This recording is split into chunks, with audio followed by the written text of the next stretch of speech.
اللہ نے ہمیں ایک نماز عطا فرما دی جس کو ہم آج صلاۃ التراویح کہتے ہیں۔ میرے نبی کے زمانے میں اسے قیام اللیل کہا جاتا تھا، اس لیے حضرت عائشہ رضی اللہ تعالیٰ عنہ کی روایت ہے نا، جس سے 8 رکعت والے حضرات استدلال کرتے ہیں کہ رمضان اور غیر رمضان میں اس کو امام بخاری نے قیام اللیل کا ہی عنوان دیا ہے۔ آپ نے 11 رکعت سے زیادہ نماز نہیں پڑھی۔ ایک ضعیف روایت میں ہے کہ آپ نے 3 دن پڑھائی نماز، یہ تو صحیح روایت ہے۔ کتنی رکعت پڑھائی؟ تو ایک ضعیف روایت میں ہے کہ 20 رکعت پڑھائی۔ اچھا، ضعیف روایت سے عبادت ثابت نہیں ہو سکتی حکم شرعی۔ تو جب حضرت عمر رضی اللہ تعالیٰ عنہ نے سب کو، اب میرے نبی کے دور میں 3 دن کے بعد آپ تو آئے نہیں کہ کہیں فرض نہ ہو جائے، تو صحابہ اپنے طور پر قرآن سنتے تھے ٹولیوں میں۔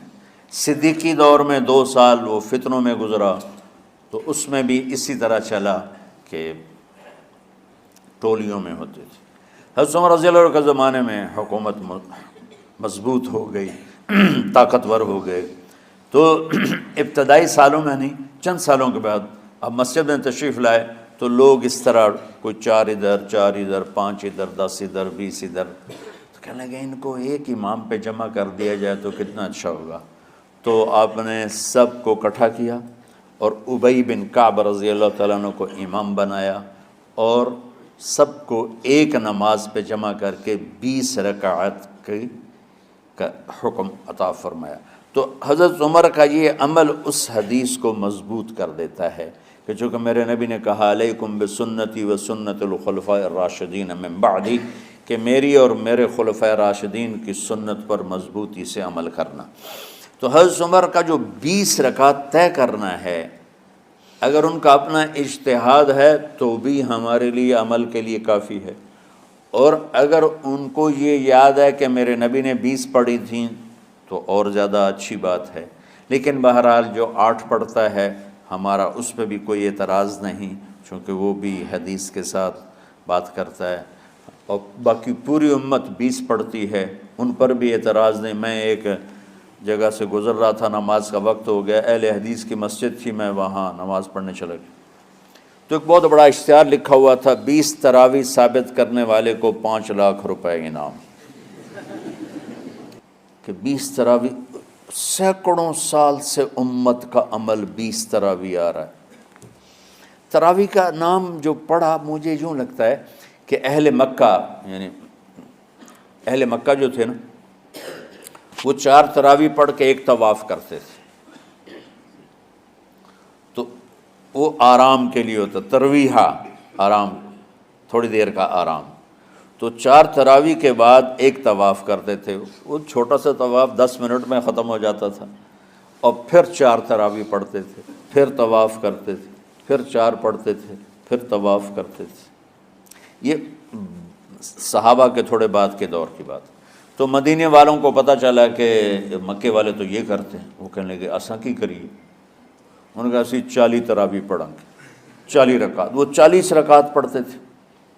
تو نوافل میں کوئی سختی نہیں کہ بھائی 8 سے زیادہ نہیں پڑھنی، بدعت ہو جائے گی، اور 20 پڑھنا بدعت ہے، یہ سب جہالت کی بات ہے۔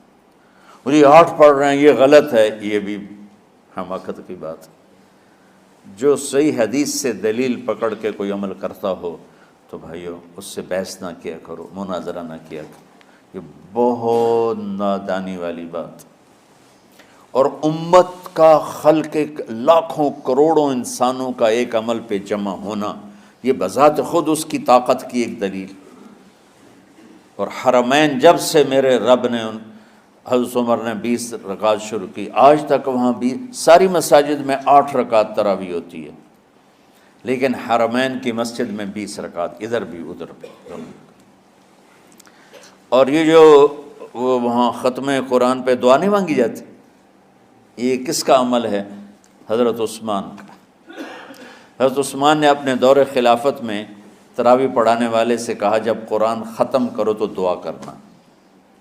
وہ کہنے لگے جی کیا دعا کروں؟ کہ جو تیرے دل میں آیا کرنا۔ تو ختم قرآن کی رات تراویح کی آخری رکعت میں من الجنت والناس کے بعد دعا کے لیے ہاتھ اٹھانا، یہ حضرت عثمان رضی اللہ تعالیٰ عنہ نے اس کو زندہ فرمایا۔ اور امام دعا کرتا تھا 1 منٹ 10 منٹ 20 منٹ جتنے بھی، اور پیچھے لوگ آمین کہتے تھے۔ وطر کی جماعت نہیں ہوتی تھی، وطر کو باجماعت حضرت علی رضی اللہ تعالیٰ عنہ نے شروع کی کہ وطر کو بھی باجماعت پڑھا جائے، تو یہ ان کی سنت ہے کہ وطر کو باجماعت پڑھا گیا۔ تو اب یہ لہٰذا یہ سارے سنت جو کام ان خلفۂ راشدین سے ہوا وہ بھی سنت ہے۔ تو اللہ نے ہمیں ایک عبادت دے دی کہ میرا قرآن پڑھو اور سنو۔ پہلی امتوں کو تراویح کیوں نہیں تھی یا قیام اللیل کیوں نہیں تھا؟ کہ ان کو اپنی کتاب یاد ہی نہیں ہوتی تھی، وہ اپنی کتاب کے حافظ نہیں ہوتے تھے، وہ اپنی کتاب یاد ہی نہیں کر سکتے تھے، صرف نبی کو یاد ہوتی تھی۔ اللہ نے ہمارے لیے کتنا آسان کر دیا کہ 7 سال کے یہ چھوٹے چھوٹے بچے قرآن یاد کر رہے ہیں، 70 سال کا بوڑھا قرآن یاد کر رہا ہے۔ یہیں یہ مولوی یوسف صاحب کا ساتھی تھا، یا پتہ نہیں ان سے پہلے تھا، سلمان، مولوی سلمان، آج کل امریکہ میں ہوتے ہیں، ہماری ایک شاخ چلا رہے ہیں ماشاءاللہ۔ وہ شروع میں یہاں تھے، تو یہاں تراویح پڑھانے کے لیے ہمارے پاس حافظ کوئی نہیں تھا، وہ حافظ نہیں تھے، وہ صبح بیٹھ کے شام تک 1 سپارہ یاد کرتے اور رات عشاء کی نماز میں سنا دیتے۔ 30 دن میں قرآن یاد کر کے سنا دی۔ مطلب یہ سنی سنائی بات نہیں، ہمارے اسی حسنین، اسی ممبر اور محراب کی بات کہ یہیں اسی مسجد میں انہوں نے صبح سے مغرب تک یاد کرتے تھے اور پھر عشاء میں کھڑے ہو کے سنا دیتے تھے۔ پیچھے ہوتے تھے لقمہ کوئی دینے والا شاید، لیکن بہت خوبصورت پڑھ کے 1 دن میں یاد کر کے سنا دیا۔ اور ایک مجھے نام بھول گیا کہ 3 دن میں قرآن یاد کیا، 10 سپارے 1 دن میں یاد کیے، 10 دوسرے دن میں یاد کیے، 10 تیسرے دن میں یاد کیے۔ وَلَقَدْ يَسَّرْنَا الْقُرْآنَ لِلذِّكْرِ فَهَلْ مِن مُدَّكِرٍ۔ تو اللہ تعالیٰ نے اس کو نصیحت کے لیے بھی آسان کیا ہے اور یاد کرنے کے لیے بھی آسان کیا ہے۔ کوئی کتاب پہلے یاد نہیں ہوتی تھی کسی کو، ماشاءاللہ تم میں کتنے حفاظ بیٹھے ہیں اللہ کے فضل سے۔ تو اللہ نے ہمیں رات کی نماز عطا فرمائی، اور چونکہ یہ ایک مشقت ہے تو میرے نبی نے کہا یہ رات کی نماز کے ہر سجدے پر 1500 نیکی لکھی جاتی، 1500 نیکی لکھی جاتی۔ اور اللہ تعالیٰ ہر سجدے پر جنت میں ایک محل بناتا ہے جس کے 60,000 سونے چاندی کے دروازے ہوتے، اور ایک درخت اس کے لیے لگاتا ہے جس کے نیچے 100 سال گھوڑا دوڑ سکتا ہے۔ تو رمضان کا اہتمام آپ رجب سے شروع فرما دیتے تھے۔ میرے نبی نے 9 رمضان دیکھے، 9 رمضان اپنی زندگی میں، 9 رمضان۔ 10ویں رمضان سے پہلے آپ اللہ کے پاس تشریف لے گئے۔ آپ کی زندگی میں روزے فرض ہونے سے آپ کی وفات تک 9 رمضان گزرے، اور میں قربان جاؤں اپنے نبی پر،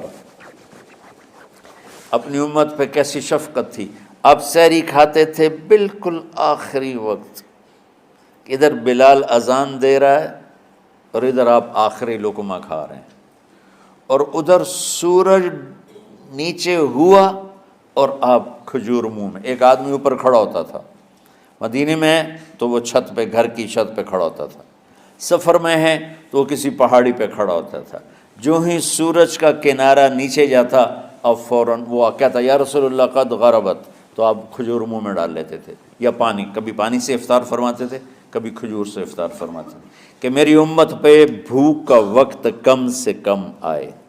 آج کل جو یہ ہمارے افطاری کے اوقات ہیں نا، یہ سورج ڈوبنے کے بھی 2-2.5 منٹ بعد کے ہیں کہ احتیاطاً، ٹھیک ہے چلو احتیاط کر لو کوئی مسئلہ نہیں، لیکن اصل ہے ادھر چونکہ اب سورج ہمیں نظر ہی نہیں آتا ہے، اس طرح ہم گھرے ہوئے ہیں شہروں میں، دیہاتوں میں بھی اب اس طرح کا ماحول ہے کہ وہ نظر نہیں آتا ہے، تو بہتر کہ ادھر سورج غائب ہو، ادھر لقمہ منہ میں جائے، لیکن یہ تب ہے جب آپ نظر آ رہا ہو۔ اب جب آپ یہاں بیٹھے ہو حسنین میں تو یہاں تو کوئی سورہ نظر نہیں آئے گا، یہاں تو منار ہی نظر آئے گا، تو لہٰذا احتیاط ٹھیک۔ ہمارے اہل حدیث بھائی وہ 2 منٹ پہلے ہم سے افطار کرتے ہیں، تو بڑی اچھی بات ہے کہ سورج کے غروب ہونے کا جو اصل وقت ہے اس کے ساتھ ہی افطار کرنا۔ اور سحری میں ایک واقعہ سناتا ہوں، آپ سحری کھا رہے تھے، بکرے کی سری پکی ہوئی تھی، تو مولا علی رضی اللہ تعالیٰ عنہ اور رباض بن ساریہ رضی اللہ تعالیٰ عنہ آپ کے ساتھ کھانا کھا رہے تھے، تو حضرت بلال ہے، یا رسول اللہ وقت ختم ہو گیا ہے، میں اذان دینے جا رہا ہوں، آپ برائے مہربانی کھانا پینا بند کریں۔ اور یہ کہہ کر چلے گئے۔ چھت، ایک انصاری عورت تھی، اس کے گھر کی چھت پہ چڑھ کے اذان دیتے تھے، چڑھنے لگے تو پھر واپس آئے کہ دیکھوں اللہ کے نبی نے کھانا چھوڑ دیا یا نہیں، آ کے دیکھا تو وہ کھا رہے تھے۔ انہوں نے کہا یا رسول اللہ واللہ لقد اصبحت، یا رسول اللہ اللہ کی قسم سحری کا وقت ختم ہو گیا، صبح ہو گئی۔ تو آپ نے ہاتھ پیچھے کر لیا، کہہ رہے تیرا بھلا ہو بلال، ابھی وقت باقی تھا، تیرے قسم کھانے پر اللہ نے اس کو پہلے نکال دیا کہ تیری قسم کہیں جھوٹی نہ پڑ جائے۔ تو حضرت علی نے فرمایا کہ اگر بلال قسم نہ کھاتے تو جب تک میرے نبی کھاتے رہتے صبح صادق